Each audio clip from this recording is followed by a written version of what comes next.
지난주 말씀이 이 장자의 권리죠. 우리 강장님께서는 그 말씀의 제목을 좀 탁 살짝 돌려가지고 장자의 직무에 대해서 묵상을 하셨다라고 말씀하게 되니까 그게 참 또 은혜롭게 제가 좀 들었습니다. 너무 감사합니다. 여러분들이 이 하나님의 말씀을 이제 매주 금요일 날마다 이제 묵상을 구역 예배드려서 묵상을 하면서 이번 주간에 제가 느끼기를 참 우리 성도님들이 예전처럼 그냥 말씀 듣고 끝나버렸으면은 말씀을 수없이 많이 들어도 내게 큰 그 짐으로 이렇게 와닿질 않는데 이 말씀을 듣고 깨닫고 감동을 받고 또 말씀을 따라서 생활을 이렇게 하려고 보니까 이번 주 받은 말씀도 미처 생활에 적용을 못 하는데 또 다시 또 말씀을 또 새롭게 또 받게 되니까 지난주 말씀도 생활에 적용을 못 했는데 이번 주 말씀을 또 깨닫고 또 이게 미처 적용을 해서 생활에 나아가지를 미처 못하게 되니까 이 많은 말씀들이 내게 짐이 되는구나. 우리가 짐이 되겠구나. 그런데 오늘 말씀 보니까 또 수고하고 무거운 짐진 자들은 다 내게로 오라 그랬으니까 우리가 또 오늘 말씀을 또 함께 받으면서 그 짐이 여러분에게 해소되는 은혜가 있기를 축복합니다. 현대 사회에는 이 쉼이 목마른 사람들이 참 많습니다. 어쩌면은 우리도 그 가운데 한 사람일 수도 있습니다.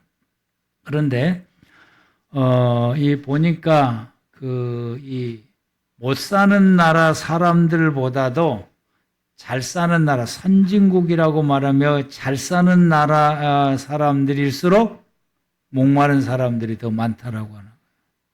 어쩌면은 못 사는 사람들이 더 목마를 수 있는데 못 사는 사람들보다 이 선진국이 돼갈수록 그 국민들이 목마른 사람들이 더 많다라고 하는 거예요.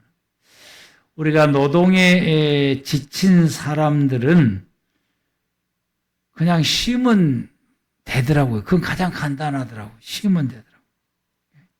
너무 이게 일이 많아가지고 너무 몸이 지치면은 몇 시간 쉬면은 몸이 회복이 되니까 또 회복이 되면은 또 힘을 내서 또 다시 이 일을 시작하면은 됩니다.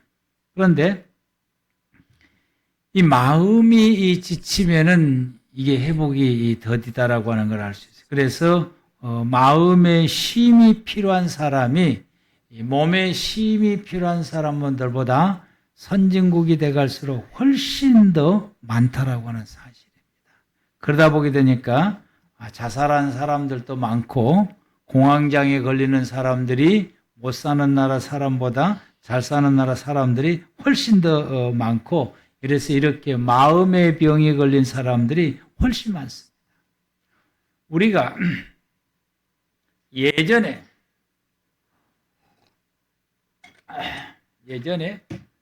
2000년 이전의 시대는 상처받았다는 말이 별로 없었어요.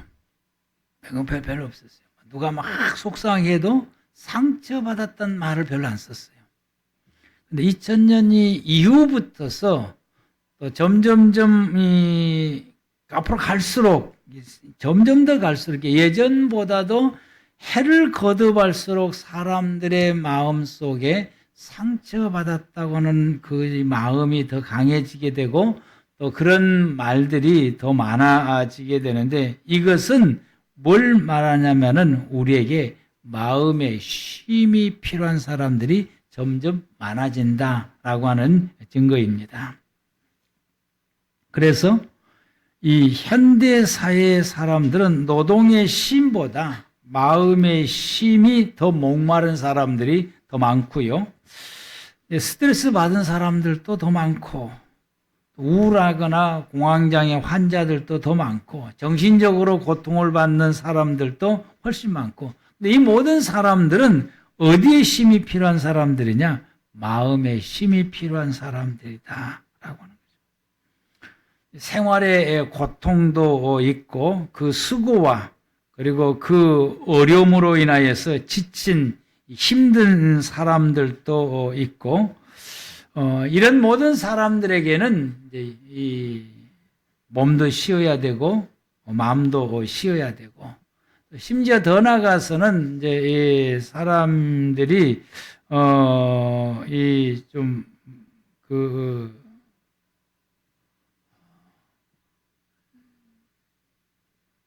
어제 TV 가운데에서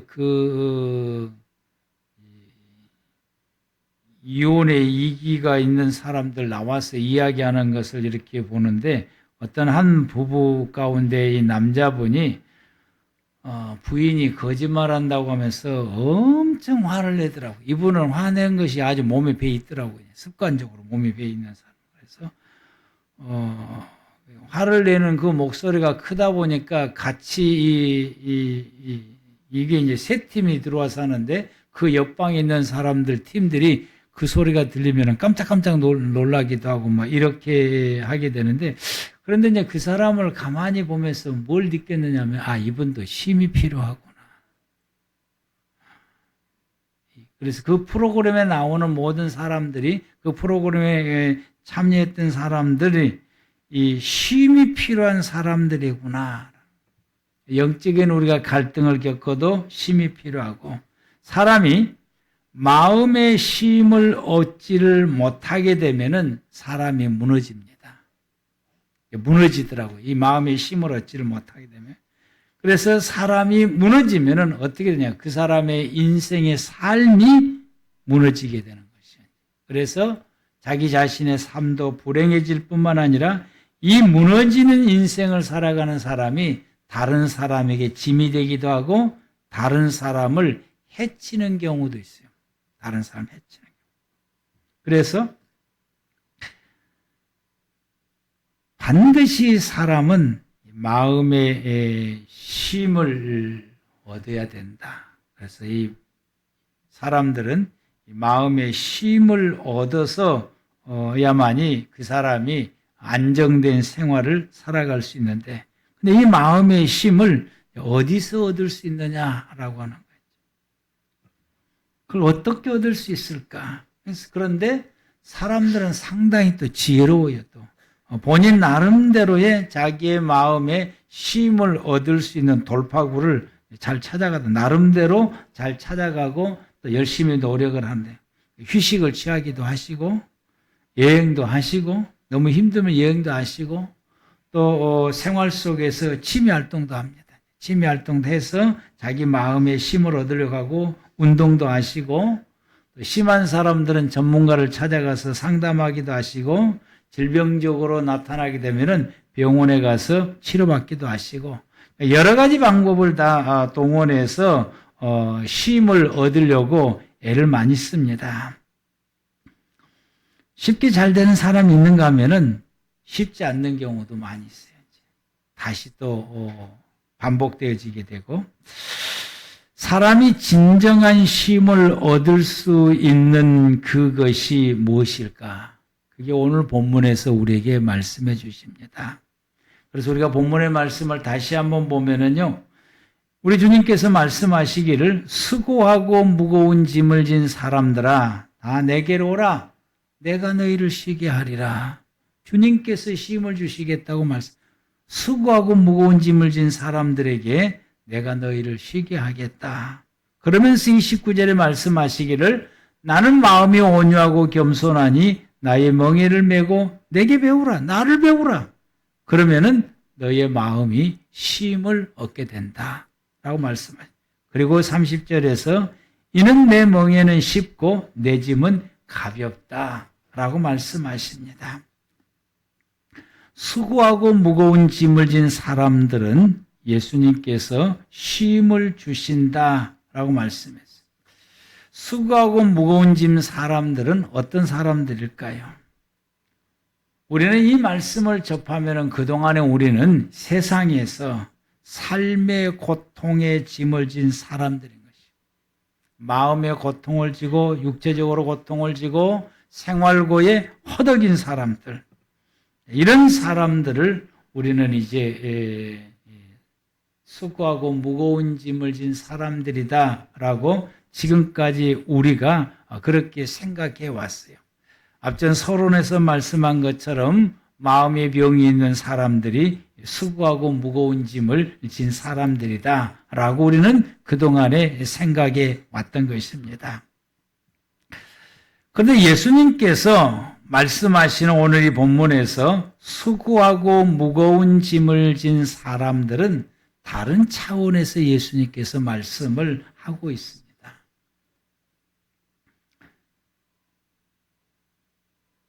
이 수고하고 무거운 짐을 진 사람들은 어떤 사람들이냐 하면은 구약시대에 율법을 짊어지고 사는 사람들을 말합니다. 하나님의 말씀을 어깨에 메고 짊어지고 사는 것입니다. 하나님의 말씀이 이 어깨에 메고 짊어지는 것이 그게 쉽지만 않다라고 하는 걸 말씀합니다.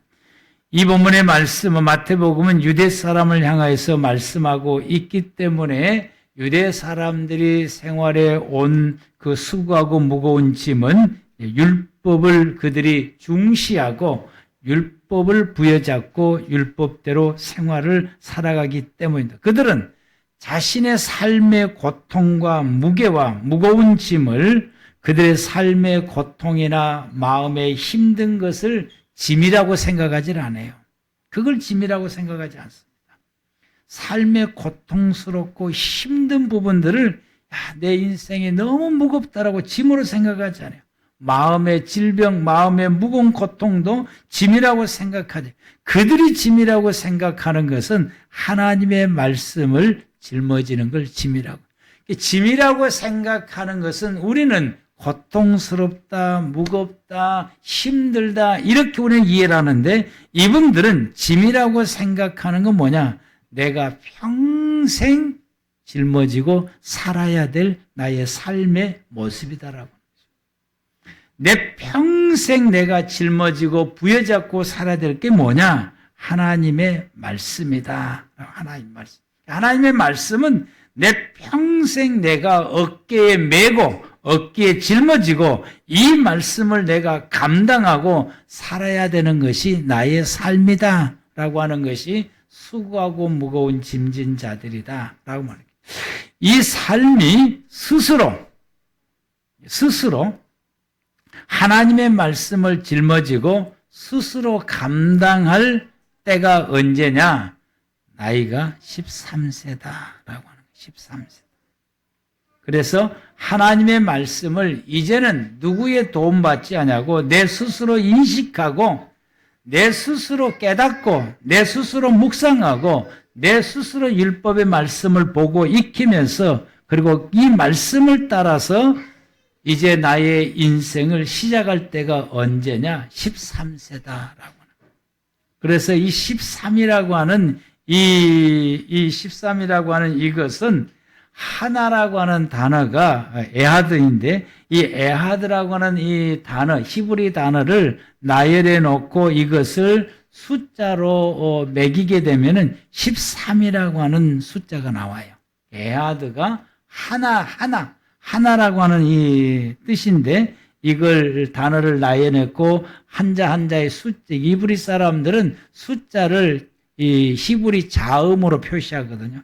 그래서 그것을 숫자를 나열하면은 13세가 나오는데 그래서 13세가 되면은 하나님과 하나 될 수 있는 나이다라고 하는 거예요. 내가 하나님과 하나 될 수 있는 나이다.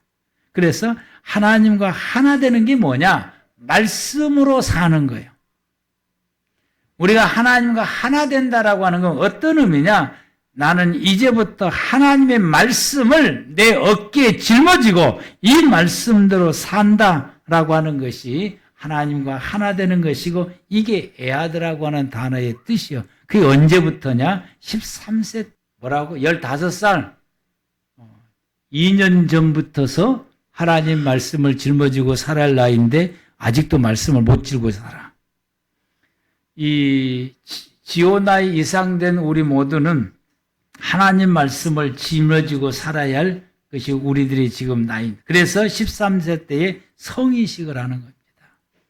그때부터 토라를 스스로 읽고 그 안에 담겨진 하나님의 명령을 스스로 생각하고 이걸 정리해서 행동하고 지켜나갈 수 있는 나이가 되었다라고 하는. 그래서 성인식 때 이렇게 고백을 해요. 나는 이제부터 율법을 내 어깨 위에 짊어지고 세상을 살겠습니다. 이렇게 고백을 합니다. 성인식 때에. 우리 한번 하겠습니다. 다 따라서 시작. 나는 이제부터 율법을 내 어깨 위에 짊어지고 세상을 살겠습니다. 그동안 그렇게 살으셨습니까? 여러분이 예수 믿는 사람들은 예수님의 계명으로 사는 사람들입니다. 우리 예수님의 가르침으로 생활하는 사람들이고 예수님 우리에게 주시는 말씀으로 사는 사람입니다. 이와 같이 하나님의 말씀으로 사는 사람들이 쉼을 얻을 수 있는 자격이 있다 이 말씀이죠. 하나님 말씀으로 사는 사람들이 수고하고 무거운 짐 사람들인데 이 사람들이 쉼을 얻을 수 있다라고. 그래서 예수님께서 그들에게 쉼을 주겠다라고 말씀하십니다. 말씀으로 사는 사람들이 안식을 얻을 수 있는 자격을 가지게 됩니다. 이런 성도들에게 하나님 예수님께서 안식을 주신다라고 말씀하시고 또 안식을 주십니다. 특히 예수님께서 내가 너희라고 하는 이 칭호를 말씀하신 것은 예수를 따라다니는 사람들을 두고 하시는 말씀. 예수님의 계명과 예수님의 말씀을 지키는 사람들, 그 사람들에게 예수님께서 이와 같이 쉼을 주겠다라고 말씀하십니다. 여러분, 우리가 하나님의 말씀으로 생활해 갈 때에 우리는 진정한 쉼을 얻을 수 있습니다. 이 쉼을 얻으려면 어떻게 해야 되느냐? 28절 말씀 가운데서 29절 말씀 가운데서 28절 죄송합니다. 28절 말씀 가운데서 뭐라고 말씀하시냐면은 다 내게로 오라 이렇게 말씀했어요. 수고하고 무거운 짐 진 사람들아 다 내게로 오라. 그래서 우리가 쉼을 얻으려면은 28절과 29절 말씀에서 두 가지로 말씀하신데 먼저 예수님 앞에 나와야 됩니다. 쉼 얻고 싶으면 주님 앞에 와야 돼요. 주님으로 와야 하나님이 주시는 쉼을 얻게 되는 것이요. 우리가 예수님 앞에 나온다라고 하는 것은 예수를 믿는 것인데 그래서 하나님의 안식을 얻으려면 예수님 앞에 나와야 가능한 것이요. 예수님께서 주시는 안식을 얻으면 주님 앞에 나오지 않고는 불가능합니다. 예수님께 나오지 않으면은 하나님이 주시는 이 쉼을 우리가 얻을 수가 없습니다. 오직 예수님 앞으로 나와야만이 이 하나님이 주시는 쉼이 가능한 것입니다. 그래서 수고하고 무거운 짐진 자들아 다 내게로 오라. 그러면 내가 너희를 쉬게 하겠다라고 말씀하시게 됩니다. 예수님 앞에 나오면은 예수님께서 쉼을 주신다라고 말씀하시니까 우리가 내 인생이 너무 힘들고 고달프다라고 우리가 느끼게 되면은 여기에서 우리가 쉼을 얻고 싶으면은 우리는 주님 앞에 나와야 됩니다. 구약의 시대 사람들은 말씀을 짊어지고 사는 사람들 쉼을 얻고 싶느냐? 주님 앞에 나오라. 현대 사람들은 말씀을 짊어지고 살아가는 무거운 짐이라고 생각한 것이 아니라 자신의 삶의 고통이 너무 무겁기 때문에 나는 무거운 짐을 진다라고 말하는데 이런 사람이라 할지라도 쉼을 얻고 싶으면 누구에게 와야 된다? 예수님 앞에 나와야 된다. 예수님의 시대나 사도들의 시대나 옛날의 교부들의 시대나 오늘날 현대에도 마찬가지로 누구든지 쉼을 얻으려면 예수님 앞에 나와야 가능합니다. 예수님 앞에 나오지 않냐고는 이와 같이 하나님의 주시는 안식을 얻을 수 없습니다. 우리는 주님께 나와야 됩니다. 몸이 나와야 되고 마음이 나와야 돼요. 내 마음도 주님 앞으로 나가야 돼요. 우리의 생각도 주님 앞으로 나가야 돼요. 우리의 행동과 우리의 생활도 예수님 앞으로 나가야 됩니다. 그래서 주님 앞에 나가야 돼요. 주님 앞에 나가서 우두건 있으면은 쉼을 얻느냐? 그게 아니에요. 주님 앞에 나오면 예수님이 그 다음에 하신 말씀이 29절에서 하신 말씀이 내게 배우라. 내 멍에를 메고 내게 배우라라고. 나는 마음이 온유하고 나의 멍에를 메고 내게 배우라.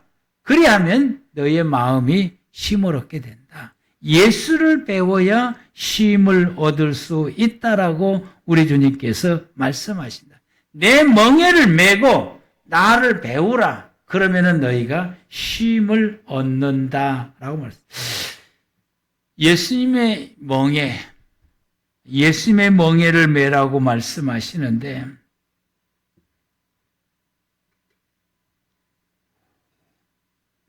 예수님이 메셨던 멍에가 무엇입니까?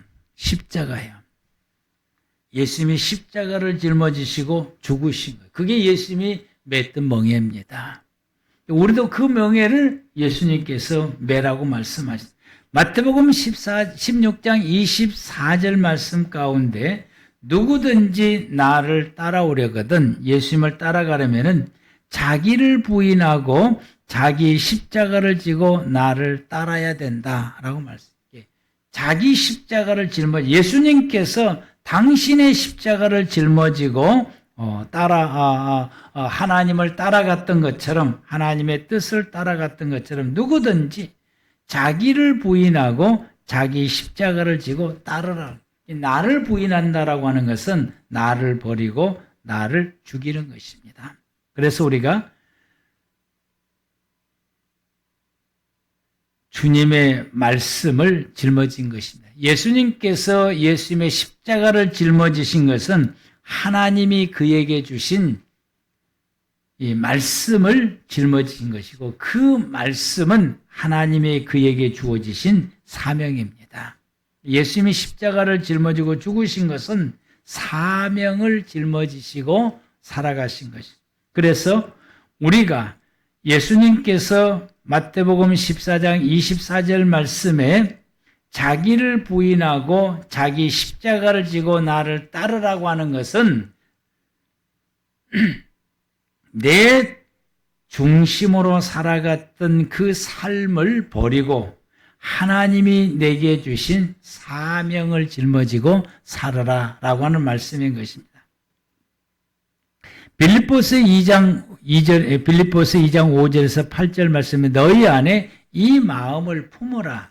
예수의 마음이니 우리 마음 속에 예수의 마음, 예수의 생각, 예수의 삶을 우리 마음 속에 가져야 되는데 그분은 근본 하나님의 본체이나 하나님과 동등될 것을 취할 것으로 여기지 아니하시고 오히려 자기를 비워 종의 형체를 가지사 사람같이 되었고 사람의 모양으로 나타나셨다.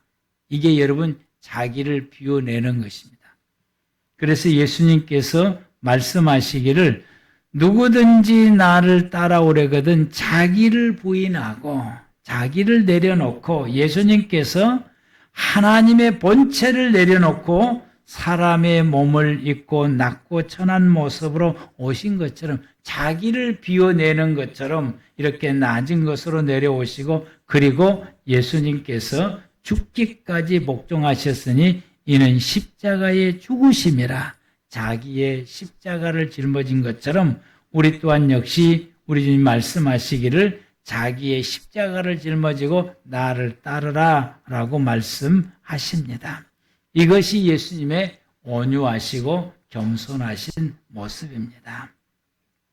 당신 자신이 감당해야 할 사명, 그게 십자가에서 인류의 죄를 대속하여 죽으신 것이 예수님께서 감당해야 할 사명이고, 이 사명대로 살아가시는 예수님을 배워야 된다라고 말씀. 자신을 낮추고 하나님을 경외하고 그분의 뜻을 받들어서 이루어드리며 살아가는 삶. 세상 사람들을 바라보면서 그들을 구원시켜야 될 사명을 가지고 그 사명을 감당하신 것이 예수님의 삶이었습니다. 이 예수님의 이 사명을 우리가 짊어지고 생활해 가는 것, 이것을 이렇게 생활해 가셨던 예수님의 모습을 우리가 배워야 되고, 그 마음과 그 행동과 그리고 그의 삶을 배워라. 이걸 배울 때에 우리가 쉼을 얻을 수 있다라고 말씀하십니다. 상당히 어려운 말씀이에요.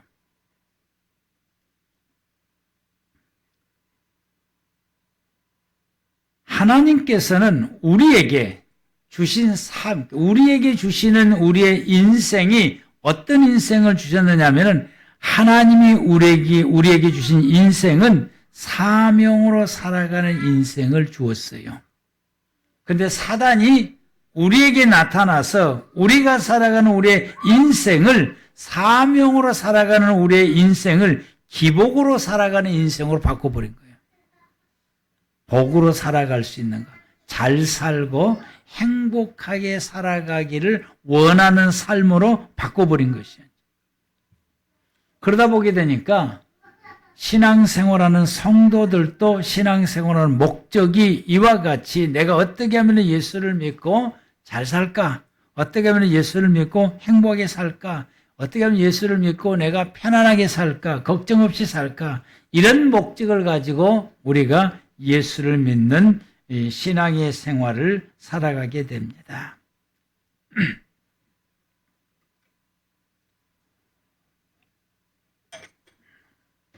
그러다 보게 되니까 하나님께서 주시는 진정한 쉼을 내가 누리는 것이 아니라, 신앙생활을 열심히 하는데 이 쉼을 누리지를 못하고 신앙생활을 하면 할수록 그게 힘들고 고통스러움으로 내게 다가오게 되는 거죠. 이것은 내가 살아오고 있는 삶이 하나님의 주시는 삶이 아니기 때문에 그럽니다. 하나님이 주시는 삶은 사명으로 살아가는 삶이고, 이것을 창세기 2장을 통해서 우리에게 보여주시는 모습의 삶입니다. 겸손히 하나님을 섬기고 타인을 도우며 구원을 위해서 살아가는 생활인데, 이렇게 생활해 가려면은 우리 주님께서 하시는 말씀이 내게 와서 나를 배우라라고 말씀하셨습니다. 오늘은 예수님을 배우는 것은 예수님처럼 살아가는 삶을 익히는 것입니다. 그걸 익혀야 돼요. 예수님의 생각과 예수님의 마음을 내 마음에 가질 수 있도록 우리가 익혀야 되는 것. 그걸 내가 익혀야 돼요. 신앙생활하는 것은 예수의 삶을 익히는 것입니다. 예수의 생각을 익히는 것이고 예수의 마음을 익히는 것입니다. 그래서 우리가 예수님처럼 살아가는 삶이 내 삶이 되어져야 됩니다. 이것이 하나님의 중심으로 생활해가는 삶이고, 이렇게 우리가 예수님처럼 생활해갈 때에 우리는 어떻게 되느냐? 쉼을 얻을 수가 있는 것이죠. 예수님 앞에 나와서 예수님을 배울 때, 그리하면 너의 마음이 쉼을 얻으리라. 예수를 배울 때에 우리의 마음이 쉼을 얻을 수 있다라고 말씀하십니다. 예수를 배우지 않으면은 쉼을 얻지를 못해요. 그래서 수많은 성도들이 열심히 예수를 믿고 열심히 기도하고 열심히 예배드리고 열심히 신앙생활을 함에도 불구하고 마음에 쉼을 얻지를 못해서 시험이 잘 들고 힘들어하고 고통스러워하고, 신앙생활은 그 자체가 내 인생의 쉼으로 와닿고 고통으로 와닿게 되는 성도들이 이구동성으로 고백을 하게 됩니다. 그것은 우리가 예수를 배우지를 못해서 그런 거죠. 예수님처럼 살아가는 삶을 우리가 배운다라고 하는 건 익히는 거예요. 그래서 우리가 예수님처럼 살아가는 삶을 생활해 갈 때 그때서야 비로소 내 마음의 쉼을 얻는다라고. 쉬운 것 같은데 어렵고 어려운 것 같은데 쉽습니다. 그런데 예수님께서 아주 참 그 30절에 우리에게 소망의 말씀을 주셨어요. 30절 다 같이 시작.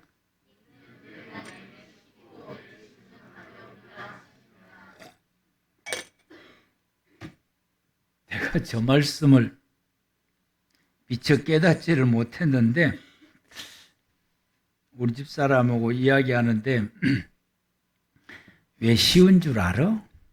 왜 가벼운 줄 알아요? 왜 그러는데?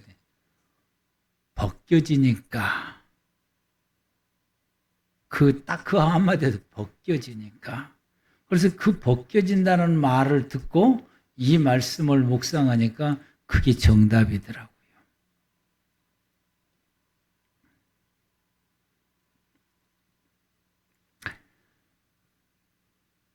마음의 상처가 많은 사람들, 쉽게 또 받는 사람들, 요즘 이제 이미 공황장애도 많고 우울증도 있고 정신적 스트레스도 많이 받고 또 사람들이 나를 성가시켜서 또 화도 잘 내는 사람들, 이런 모든 사람들의 공통적인 특징이 있어요.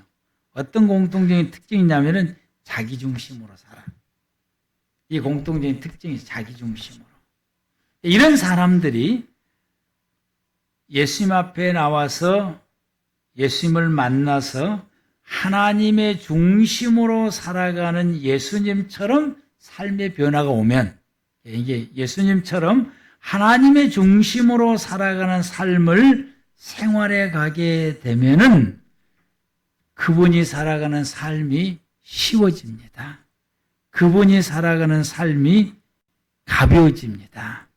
왜냐하면은 예수님을 배워서 예수님처럼 생활해 가게 되면은 점점점 이렇게 생활해 가게 되면은 어떤 현상이 오게 되느냐 하게 되면은 내가 죄 짓고 사는 것이 10가지가 빠져나가요. 하나가 빠져나가서 9개 죄를 짓게 되고 또 저 예수님처럼 생활하면은 죄 짓는 것이 그동안에는 이제 9번 죄를 지었다면 하나가 빠져나가서 8번 죄를 짓게 되고 점점점 죄 짓는 것이 줄어들게 되니까 여러분 어떻게 되냐? 가벼워져요. 예수님의 중심으로 생활해 가게 되면은 그동안에는 스트레스를 잘 받는 거 스트레스를 안 받아요. 스트레스 받는 내용들이 빠져나가게 되니까 스트레스가 훨씬 적게 받습니다. 공황장애에서 시달렸던 사람들이 예수님의 중심으로 생활해 가면 공황장애가 싹 사라져 버려요. 짐이 빠지는 거예요. 이런 짐들이 빠져나가게 되니까 어떻게 되느냐? 짐이 훨씬 가벼워. 삶이 훨씬 가볍게 생활해 갈 수 있어요. 쉽게 생활해 갈 수 있고 가볍게 생활해. 하나님의 중심으로 살아가는 삶은 매우 단순해요. 그러니까 짐이 가벼운 거예요. 내 멍에가 가벼워지게 되는 거죠.